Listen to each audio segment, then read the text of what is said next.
This video is brought to you by World of Warships. It is the early hours of April 7th, 1945. Off the southern coast of Japan, 10 silhouettes glide across the surface of the sea, illuminated by the morning sun. A formation emerges from the waves, heading towards their destiny.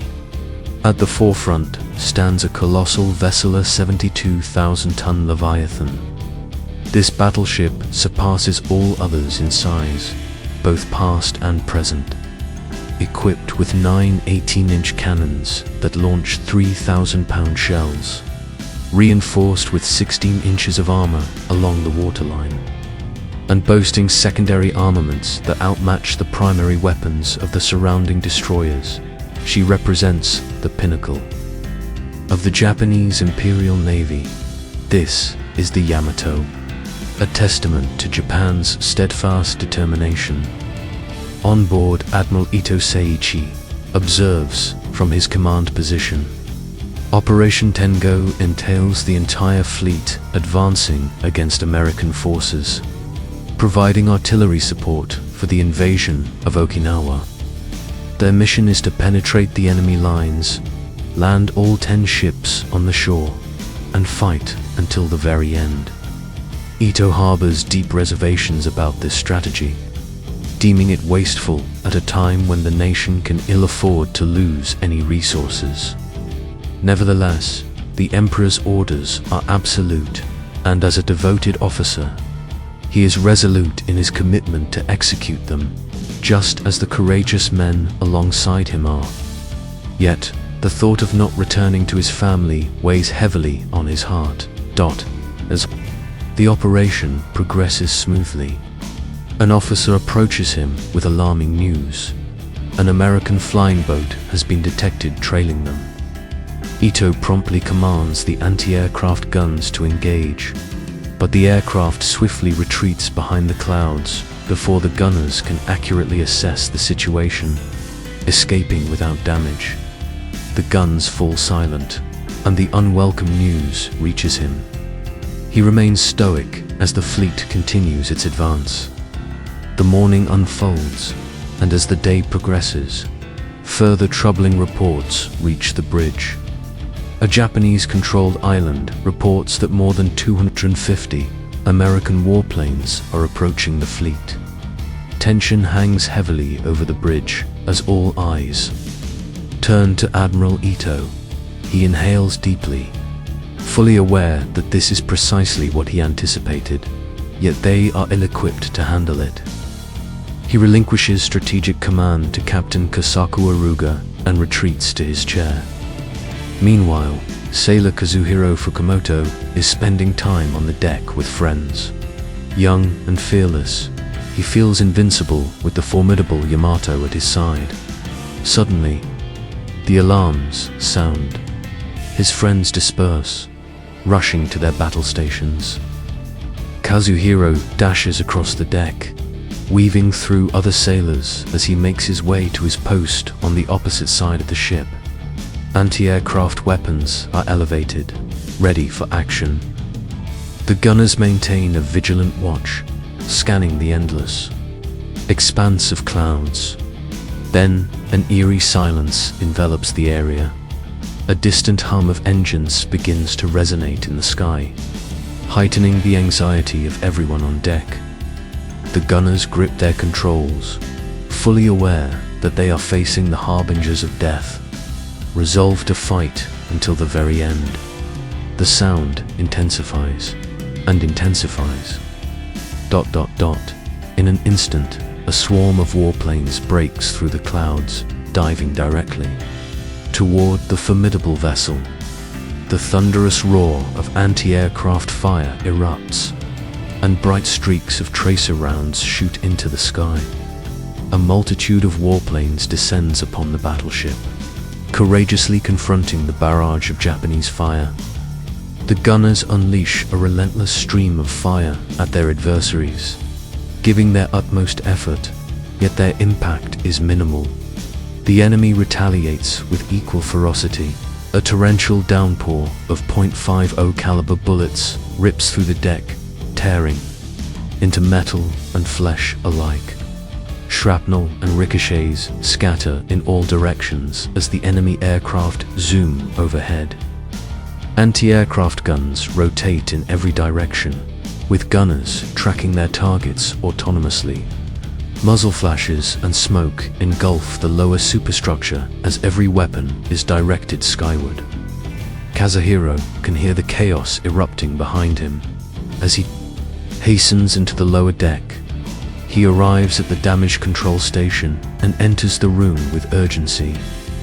Inside, he discovers his superior and several fellow sailors, who are seated quietly, awaiting their summons. Anxiously, he takes a seat among them, listening to the distant sounds of gunfire and explosions occurring above. Outside, the sky is illuminated by tracer rounds. The anti-aircraft gunners are facing a daunting challenge as enemy planes descend from the clouds, strafe the deck, and vanish back into the sky with alarming speed, leaving little opportunity for a well-aimed shot. The sheer number of aircraft is overwhelming. Suddenly, a tremendous explosion reverberates across the deck as the main batteries of the Yamato discharge into the sky. Special beehive shells detonate, creating a massive cloud of burning phosphorus fragments. However, the large artillery pieces are entirely ineffective against low-flying enemy aircraft. The relentless strafing runs continue, with bullets and bombs falling mercilessly. The exposed anti-aircraft gunners suffer heavy casualties, falling in large numbers with each assault. Courageous individuals rush across the vulnerable deck to replace their fallen comrades, only to meet the same grim fate. The assault concludes as abruptly as it began, with the planes vanishing into the clouds and not returning. In their wake, they leave a scene of complete devastation. The deck is strewn with bodies, bullet holes, shrapnel, and blood, while a fire rages in the superstructure. Despite the human toll, the ship itself sustains only minor superficial damage. Its seaworthiness remains intact, and Kazuhiro's team stands ready for further action. Admiral Ito remains silent at the bridge, undisturbed by the surrounding turmoil. The air is filled with commands and updates as the captain strives to reorganize and brace for impending assaults. Ito refrains from intervening, fully aware that the outcome is unavoidable. The vessel continues its course toward Okinawa for an hour, until the ominous sound of engines reverberates through the clouds once more. The scene becomes chaotic as the battle reignites with the same ferocity as before. Aircraft descend upon the ship, causing explosions that shake the deck, and one by one, the anti-aircraft defenses fall silent, with no brave souls left to replace the fallen gunners. Meanwhile, Kazuhiro's team is instructed to move deeper into the ship. He descends with 5 others to the second lowest deck, feeling the ship shudder and creak around him, each explosion sending tremors through the hull.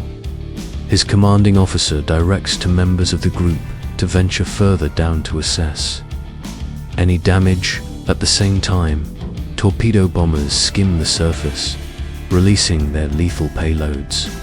The captain commands evasive actions, but they prove ineffective. Kazuhiro observes as 2 of his fellow sailors enter the lower decks, sealing the hatch behind them. Mere seconds later, a tremendous explosion resonates throughout the ship, plunging it into darkness as water surges through the hatch, rapidly inundating the corridor. He stumbles in the pitch blackness, desperately seeking a way back up as the water rises to his chest, lifting him off the floor. Then, unexpectedly, a faint light glimmers above. The upper hatch opens slightly due to the air pressure, allowing a sliver of illumination to filter through. The men swim toward it and manage to push it open, climbing up just moments before their air supply vanishes. They close the hatch behind them, but they watch in horror as seawater rushes through the seals. In a frantic effort to prevent further flooding and fearing the hatch might burst, they search for a means to reinforce it. The Yamato is gravely injured, taking on water and listing. With no hope remaining, a sufficient number of surviving crew members to facilitate her rescue. A new alarm joins the cacophony of gunfire and explosions. The forward magazine has reached a critical temperature. Captain Aruga commands that it be flooded to avert a catastrophic detonation, but he is informed that the pumps are non-functional. He gazes into the distance, weary and defeated. It is all over. He issues the order to abandon ship. Admiral Ito rises from his seat. Cancel the operation.